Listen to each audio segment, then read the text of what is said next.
Good evening, everybody. Turned out nice again, hasn't it? Well, it may have done for me, but I don't know about you, because you've got to stick me for the next 35 minutes or more, because we've no girls, no dancers, no acrobats, no conjurers, not even a guest star. Only me and the uke. But I'm going to tell you a few home truths I've never told in public before, and probably sing you a few songs that you've never heard before. Anyway, I'd like to start off with a nice, bright little song called It Serves You Right. Well, I better have a cigarette now. They're provided, you know. I haven't got a match, though, but these cigarettes, by the way, are supposed to not make you cough. There's no tobacco in them, just filters. But honestly, you know, people have said to me many a time, how did you start in pictures? Well, have you ever felt that if you got the chance you could do a thing really well? Well, that's the way I felt about pictures.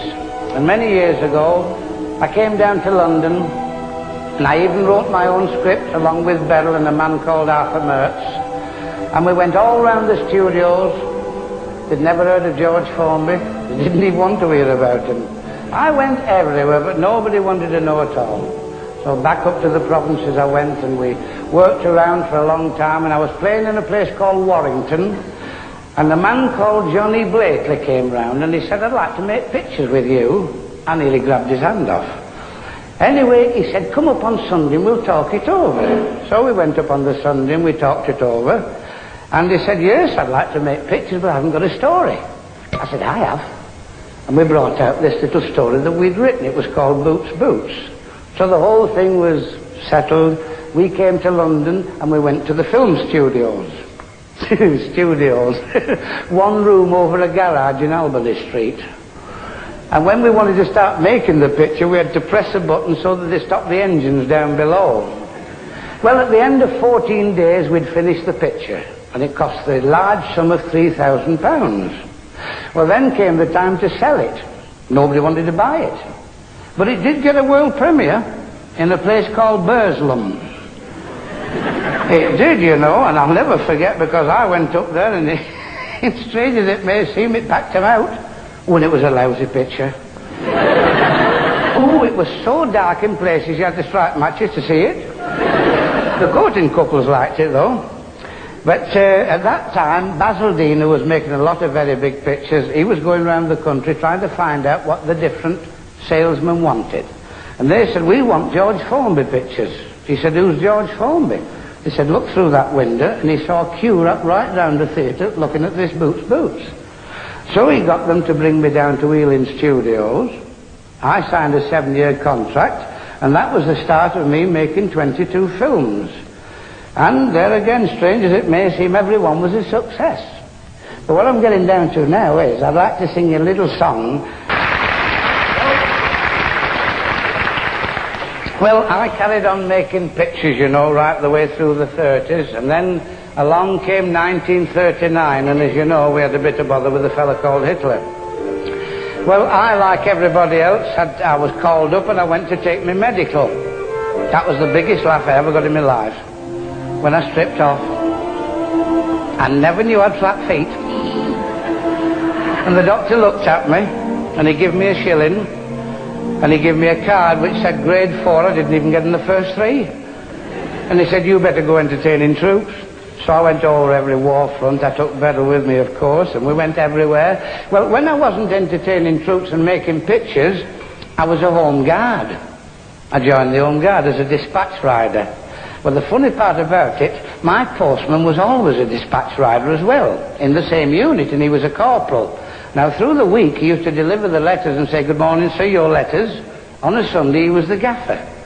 I didn't like that.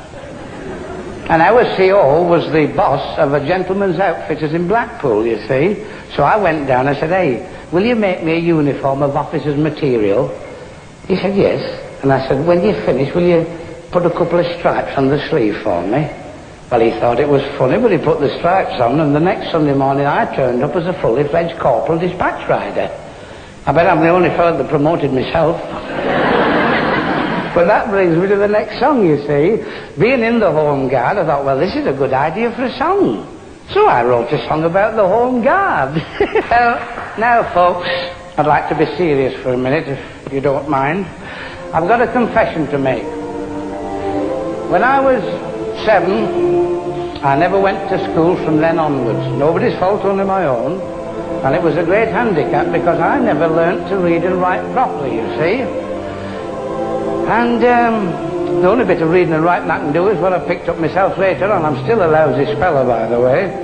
But that's where Beryl came in, you see. She used to do all my business for me. Because I went away to the stables when I was 7 to become a jockey.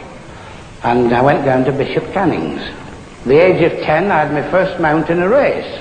I don't know whether it's a record, but I don't know of anybody that's ridden younger than that.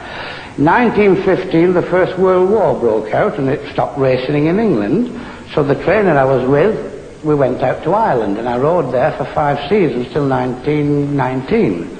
Then I came back to Newmarket and became apprentice jockey riding for Lord Derby.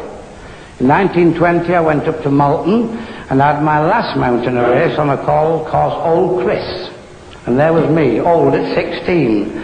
Well, just then, at that time, my dad collapsed and died in pantomime at Newcastle. Well, that was very awkward and a very sad blow, because actually he was going to retire, start a training stable, and I was going to train horses. But fate stepped in and it wasn't to be. So they said to me, well, what are you going to do now? I said, well, I'm not going back to the racing business, I'm too heavy. They said, why don't you go on the stage? I said, what the hell could I do on the stage? They said, well, you don't know till you try. Anyway, I learnt 2 songs off the records, 2 of my dad's songs, and a friend of his called Fred Harrison, he gave me a week's work at the place called the Hippodrome Earlstown. It's a little tin hut near Newton-le-Willers. And Newton-le-Willers is near Wigan, by the way. Wigan's in Lancashire. Well, anyway, I didn't go as George Formby. I took my mother's maiden name, Hoy, because my dad's name was always been top of the bill, and I knew I wouldn't be top of the bill the first time. It'd be like that. And I didn't want the name of Formby to be small. I said, I'll use Formby when I top bills myself. And I was lucky enough to do that. Well, at the end of the week, I got £5. And then I got what was known in those days as a moss tour. That was one of the big halls, and I worked in this very theatre. I was first turn, 3 minutes, died the death of a dog. Oh yes, it's truth night tonight. And at the end of the moss tour, I didn't get any more work. Of course, they give me that for sympathy out of my dad, you see. Well, I was out of work for 3 months, and nearly starved. Then I went to what is known as an if it show. You know, if it comes in, you get it. If it doesn't, you don't. Well, we ran 5 weeks, and we finished up in West Hartlepool. Then I had a few pals in a show called the Swanee Minstrels, and they said they were going to Castleford. And would I go with them for a week? Said, we'll give you a £5. Well, that was a lot of money for me then. Well, I went over to Blackton as a minstrel, you see. But I didn't go so well. I went usually, bad. And then on the Tuesday, I met a young woman, and I fell for her. And, well, 5 months later, I married her. And that was when my luck turned. You see, I married Beryl, and then she knew a man in Newcastle called Thomas F. Connery. He used to run reviews. He gave me a week's work up there, and he liked my act. I don't know why, but he liked it. And he gave me a review contract for 5 years. Well, I never looked back after that. And I shall always be grateful to Beryl for doing all the business for me, you see. Anyway, I went on I went, and I worked, and I worked, and I worked. And, of course, it would take me a month to tell you all the different things Beryl's done for me, but some other time, probably. I'm getting back to the song now. And now I'm going to speak to the kiddies. You know, don't be as daft as I was. When you can go to school, I could have gone and I didn't. But you go to school, you do your own work. You'll find in later years it'll pay off. Because I was never blessed with kids of my own. And every time I sing this little song, well, I always feel a bit sad, you know. Well, this seems to be confession night. Because during this afternoon, the producer of the show said he was going to put a banjo in the band, you see. I said, well, don't do that. Because they play proper harmony, and I only play Chinese harmony. You see, what I've got to confess, folks, is that I don't understand music. I don't read it or write it, although I play these things. And of course, you see, a ukulele is strung in a certain key, and I can only play in one key. And a lot of my songs are in different keys, so I've got to have a different uke for each song. You see, nobody's ever heard that before. They think this is a gimmick, all this lot. But the trouble is sometimes I pick the wrong one up. And then it's every man for himself. Of course, I'm skating on thin ice telling you things like this, you know. But, that brings me to another song. You know, about 30-odd years ago, I had my first big hit. Well, it's not a bad song. It shouldn't be bad. It's been kept in cold storage all these years. Open the fridge, Wolfie. Let's see what it sounds like. But just now, I was telling you about my dad. Mind you, I think he went the way he wanted to do. He died in harness, you know. Of course, in those days, stars had to work a lot harder than we have, you know. In London, for instance, when they came down, they had to work 4 theatres in one night. That meant 8 shows. They'd start at one place, they'd go right the way around and back again. But it was a different business. They could show you 10 years' work ahead in the date books. Today, you're lucky if you get 10 months. Just depends where you're working. But anyway, he was a great fella, you know, really. I wonder how many of you older folk that's watching or in this theatre tonight remembers this song.